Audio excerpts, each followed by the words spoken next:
Welcome to episode 44 of Sport SA Daily Diary. Today we're chatting to South African triathlete Gillian Sanders.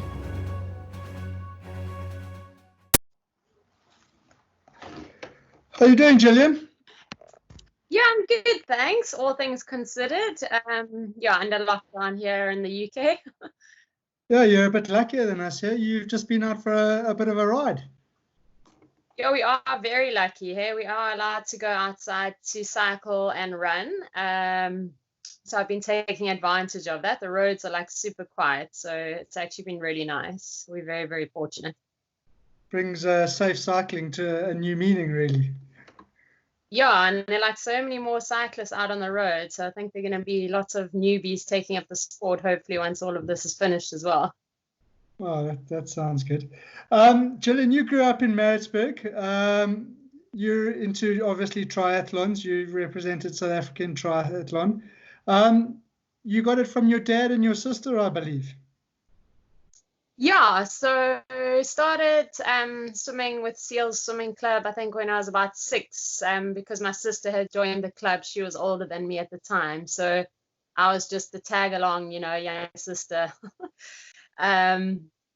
Got into swimming through my sister, kind of just ran at school and was kind of naturally just good at running. I think I got it from my parents. They were both athletes. My dad was a marathon runner originally, and my mom was actually a sprinter. They both represented South Africa, but they were unable to obviously compete because South Africa was under sanctions at the time. But yeah, like just progressed into sport and just a really active household through, I guess, my parents and my sister.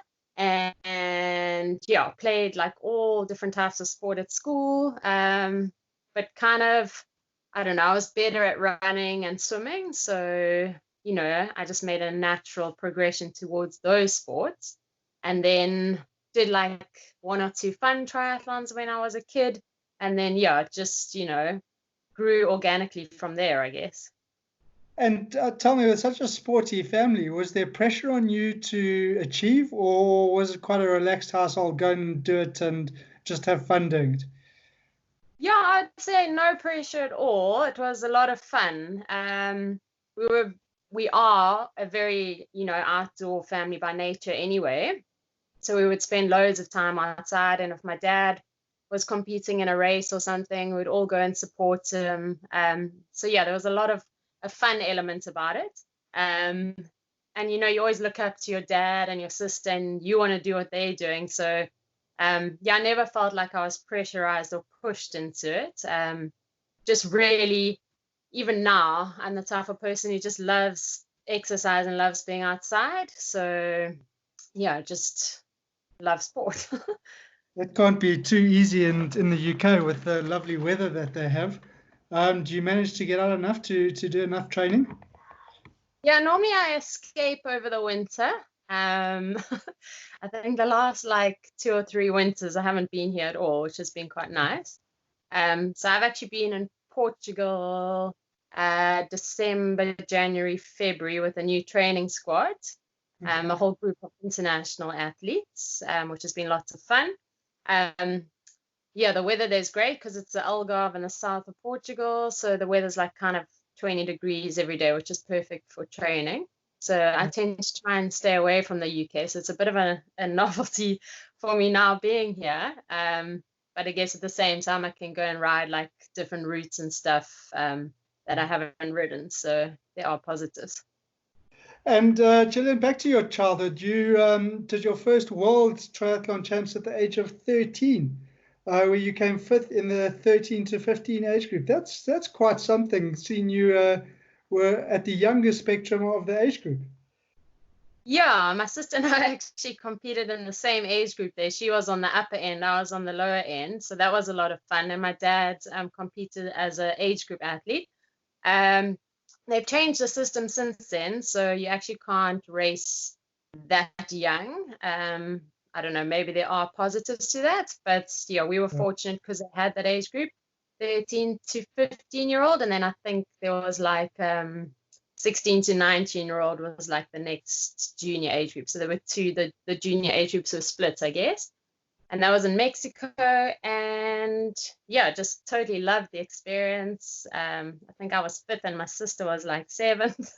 So I beat sibling rivalry. No, all in good nature. I'm sure that went well. And yeah, but I mean, there were, you know, super athletes from all over the world racing in the elite category then. And as a 13-year-old, I was able to watch them and aspire towards them from such a young age. So that was a positive, and it was like a bit of fuel for the fire, you know, in the future. And did you have particular athletes at that age that you used to look up to, or were you dreaming of Gillian Saunders being the next champion of champions? No, we had like some athletes, South Africans like Dominique Donner. I'm not sure if you remember Dom. And then there were obviously international athletes, Simon Lessing, who was born in South Africa and went to school in KwaZulu-Natal, and then went on to represent Great Britain. He was racing. And yeah, some other, you know, women who I guess were idols of mine at the time, not South Africans, but international women who were very good triathletes then. So yeah, I've still got photos with them and all sorts of things. So clearly I was a fangirl. Very cool. Gillian, you then went to university at Stellenbosch. You studied law for a few years, and triathlon kind of got put on the back shelf for a while.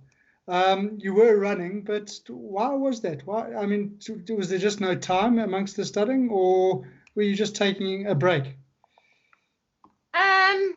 Yeah, it just kind of happened like that. It was more, I suppose, a time issue, because studying a law degree is really time consuming. So yeah, the lectures are the whole day, and it is a lot of work. So I struggled with the training and the lectures and all the work, and also trying to maintain a social life as well. I think university, when I look back now, like personally, I think it was really important to have a social life. I think like as a young adult, that's kind of where you where you find yourself, and you make like a lot of your, you know, lifetime friends. So I don't regret it at all. I had an absolute ball at Stellenbosch. I partied a lot, you know, completed my degree successfully, passed everything. And yeah, just, you know, triathlon is a time consuming sport. We do 25 to 30 hours of training a week. So it's not really sustainable to try and do that if you're going to give your degree, such as a law degree, a professional degree, 100%. So, yeah, it was just easier for me to carry on running. Running's always been my number one love out of all of the 3 sports. So, yeah, it was just easy to join up with the cross-country team and the track team. And it was more like an issue of training once a day type of thing with them, instead of training 2 or 3 times a day, where I possibly wouldn't have a social life or wouldn't be able to, you know, pass my degree and everything. So look back on it very fondly, loved my time at Stellenbosch, had an absolute joy. I'm sure. And then you got back into triathlon again, and the Olympics came calling in 2012. That must have been a sort of moment in the cap for you, a feather in the cap. Yeah, it was unusual for me, because obviously I went on to do my articles and then carried on training like a bit for triathlon, but nothing competitive, while I was working as a lawyer and stuff, especially in South Africa. I raced for a domestic team in what was used to be the NJ Triathlon Series back in the day. And then came over to the UK to work professionally as a lawyer. And then, yeah, then the London 2012 Olympics were, you know, going to take place in London. So for that, and there was a really cool vibe around it, and the build up to it and everything. And I always knew that that was a dream of mine, like something that I really, really wanted to achieve from when I was a child. So So yeah, I was like, well, I'm here. Let me try and qualify. So yeah, so the qualification, you have to go and obviously race international races. So you have to start off at European Cups, Continental Cups, and then build your way up to the World Cups and the World Series, which is the highest level of racing. So I was still working and trying to, race and build my ranking points up at the time. And I was fine at like the continental level, but as soon as I started to race like World Cups, it was clear like there was definitely a gap in my standard compared to the other girls. So I had to make a decision. Was I gonna like give this 100%? Or, am I just gonna do it half-heartedly? So I took a risk. I gave up my very well-paying job in the city as a lawyer and decided to follow my dream of qualifying for the Olympics. And with the right training, things just progressed really nicely, and I performed really well on the international circuit and managed to qualify in, I think, 18 months for the games. So that was, quite an achievement for me at the time. Yeah, I mean that's very quick. Seeing you did that with giving up your career and just focusing on the running and or the triathlon itself, and sort of progressing to that next level very quickly. Tell me, you then went to the Commonwealth Games in 2014, and you participated in a mixed relay. Tell us what mixed relay is, because that's not commonly well known in. It's known in the sort of the smaller series, but not at that level. Yeah, the mixed relay, even I suppose in 2014, was a really new concept. You have obviously 2 guys and 2 girls competing. The order is always the same. You have to begin with a girl, and then a guy goes second, another girl third, and then the guy obviously finishes off. But you each complete a mini triathlon. So it's not like one person does a swim, one the bike, and one the run. You all do like a mini triathlon. So it's normally about a 300-meter swim, like normally a 6 or 7K cycle, and like about anything from 1.6 to 2K run. So it's full on. It's like really painful. Sprint, yeah. Yeah, but it's really, really exciting because you have the dynamic between all the countries where, you're playing to your own strengths and weaknesses. You can choose, the order of the team insofar as which girl goes first and third and which guy goes second and fourth, playing to each other's strengths and weaknesses. So yeah, it was a new concept in 2014. And we were totally underdogs, dark horses in that race.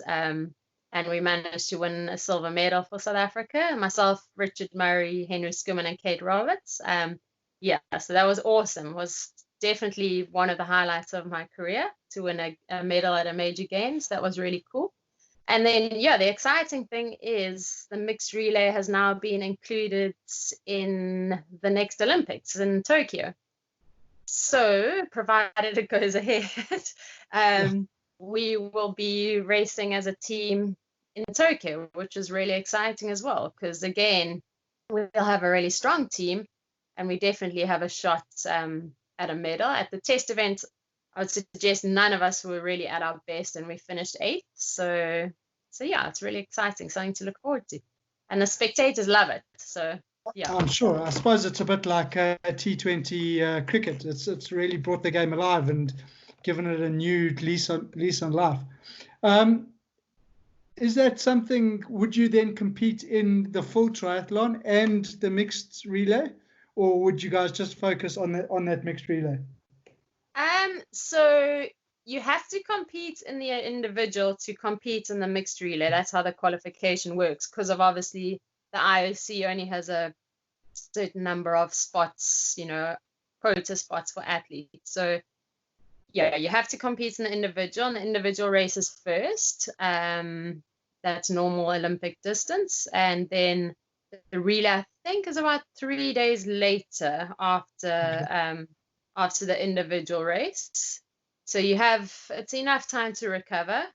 And I mean, like, if things don't go well in the individual race, it's awesome that you then have a second opportunity to try and make amends. I mean, because some people go to the Olympics, they compete in one event and that's it. If something happens or they stuff up or something, then that's it. That's 4 years of training, out the window. So it's quite nice for us to have the second medal opportunity. And we know that we've won a medal before against some of the best teams in the world. So there's no reason why we can't do it again. Oh, absolutely. And come 2021, should the Olympics happen, which I'm sure it will be your third Olympic Games, because you were also at 2016. Correct, yes, in Rio, yeah. And tell us a bit about the feel of being at an Olympic Games. I've chatted to a couple of athletes so far that have been. They go to the opening ceremony, and it's an amazing experience, exhausting experience, but amazing. Tell us what your take was on sort of the whole Olympic experience, the opening ceremony, being part of the village with all the athletes, seeing Usain Bolt, in the same space you guys are. I mean, it must be awe-inspiring, really. Yeah, it's crazy, hey? Sometimes I don't even think I can articulate it. So obviously London was my first one, and we were quite lucky because we had a whole week, I think, between the opening ceremony and our race. So I went to that opening ceremony. It was incredible. I can't explain. Like walking into that stadium, you're in the South African team, you've got your flag bearer, and then you walk into the stadium, there's like 80,000 people like screaming. Yeah, it was amazing. And we were standing next to, I think, Slovakia. So we had Novak Djokovic like right next to us. So yeah, and you start seeing all these like superstar athletes in the village and stuff. It is quite surreal and it is really exciting. Yeah, it's just an awesome vibe, like bringing together all the top athletes in the world. I think it's any athlete, it's their dream, to go to an Olympic Games. Yeah, again, Rio was pretty awesome, very different to London. If I had to say between the two, which one I preferred, probably London. But Rio is a beautiful city, a beautiful backdrop. The race there, and it was really exciting. Racing on Copacabana Beach and stuff. We always seem to race like on these really cool, like iconic spots, that close down the whole cities and all of that. So yeah, it's just crazy. Like you're in a village with these superstars that you've been watching on TV.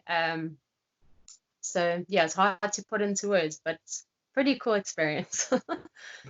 It certainly must be. I think every youngster's dream is to be participating in the Olympic Games. Tell me, Gillian, you're married now. Is there much competition at home in terms of being active? Is your husband active as well, or is he a couch and you're out on the bike? No, he's super active, hey. So he was actually a professional cricketer. He played for the Dolphins and for Gillan when we met. He doesn't play anymore. He got a wrist injury when he was playing county cricket here in the UK. So that unfortunately was the end of his career.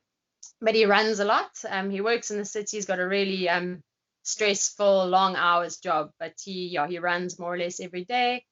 He's run a few marathons. He ran Comrades last year. So yeah, so he's pretty active. He really enjoys his running and keeping fit. He goes to gym every day. So yeah, we're on the same page, and it's fortunate for me that he has been a professional athlete. So he understands, my life and what I need to do. So that's really cool. I'm sure. And tell me, Gillian, have you had any low points through your career that you look back on that, it was a low point during the period, but it's actually made you stronger now? Yeah, there've been lots. I would say one of the worst one was probably March 2018. I was involved in a crash on a bike in Abu Dhabi. There was rain of all things in the UAE, like totally unexpected. And we ride on the Formula One track there.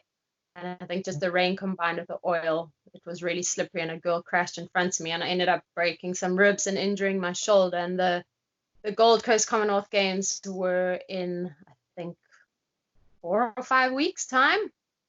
So yeah, it was a race against time to see if I was going to be, you know, okay to compete there. And I was okay, but I wasn't, you know, in top shape, which was really disappointing, having prepared myself, you know, and yeah, I guess that was tough. And then I suppose last year was a tough year for me. I got a little bit ill from the water in Tokyo at the Olympic test event after the event, as did quite a few athletes. And I really struggled, you know, towards the second half of the year. Yeah, but hopefully now everything's fine and I'm healthy. But yeah, that's a struggle because you go to races, you underperform, you don't, I mean, you travel halfway across the world a lot of the time. You race for an hour or 2 hours, depending on the event. You race like, you know, terribly, and you can beat yourself up about it and everything. And I did have quite a few of those towards the latter half of last year because I think of the health issues. And it was tough because then you start questioning yourself as well, whether you know, what's happening, is my training working, am I good enough? So yeah, that was tough, but I'm happy to say I'm healthy now, and yeah, ready to go again when we can. And Gillian, just before we close, you've had a lot of highs as well. You won the Agadir African Triathlon Cup in Morocco in 2018, obviously the Commonwealth Games, silver, being at 2 Olympic Games. Has there been any specific moment that's been your standout moment in your career? Yeah, as I said earlier, I reckon the silver medal at the Commonwealth Games was one of the highlights. My first Olympics after 18 months really of being a full-time athlete, finishing 19th there, that was for me a personal achievement. And I got a top 5 in the World Triathlon Series Yokohama event. You know, the World Triathlon Series is the highest of the high. That's the pinnacle of racing. So that was also, you know, a really achievement that I'm really proud of. And yeah, I guess just having also competed in 2 Olympic Games, 2 Commonwealth Games. I've been African champion, I think 7 or 8 times. Yeah, like, you know, had a World Cup podium as well. I'm the first, I think, South African female, sorry, the guys have done that. The first South African female to be on a World Cup podium. That was in 2016. So yeah, I've definitely had some really good times, some highlights, and I'm hoping there'll be more to come. No doubt there will. And again, just before we close, you obviously age catches up with all of us. I mean, you're still relatively young in the sport, but you are competing against a lot of younger athletes. Do you use that experience that you've gained over the years to try and get one up and over the younger athletes? Yeah, I guess so. Like from an experience point of view, you know, I'm very experienced now. I've been in the sport, I guess, for almost, I suppose, 10 years as a professional. And yeah, age, as you say, I think, you know, you just generally your head's a bit more screwed on and you're generally a bit more relaxed about yourself, comfortable in your own skin, etc. The one positive, I guess, for me is I only, you know, became a professional athlete in my late 20s. A lot of athletes start, you know, in their early 20s. So from a body fatigue point of view, I'm probably similar to, you know, some girls who are, say, 30 now who started when they were 20, because we've been in the sport for the same amount of time. So I've also been really fortunate, touch wood, to not have any major injuries. I've kept myself really healthy. I have a healthy diet and I've never restricted myself. So yeah, I don't have an issue with age or, yeah. A lot of the girls I'm racing against, we're all in our 30s. I think the last Olympic Games, all 3 medal winners were over the age of 30. So yeah. I think Thanks. I think it's a sport where age doesn't really matter. I mean, if you look at some of the top cyclists and the top runners, they are really only peaking sort of mid-30s or mid to late 30s. Yeah, no, you're right. So I've never really thought of it as an issue. So yeah, I mean, as long as I feel like I'm still improving and still enjoying myself, then there's Yeah. no reason to hang up the boots right now. Oh, good. We hope not. Gillian, it's been great chatting to you today on Sport SA Daily Diaries. Thank you very much for joining us. Good luck at the Olympics next year, and let's hope we're going to see a medal around your neck. I hope so too. Yeah. Yeah, hopefully it takes place, and just hoping everyone stays safe and stays healthy and just be strong. We can all get through this. And yeah, thanks so much for talking to me. Yeah, thank you very much. Look out for tomorrow's episode of Sport SA Daily Diary. We will be chatting to Bafana Bafana footballer Liam Jordan.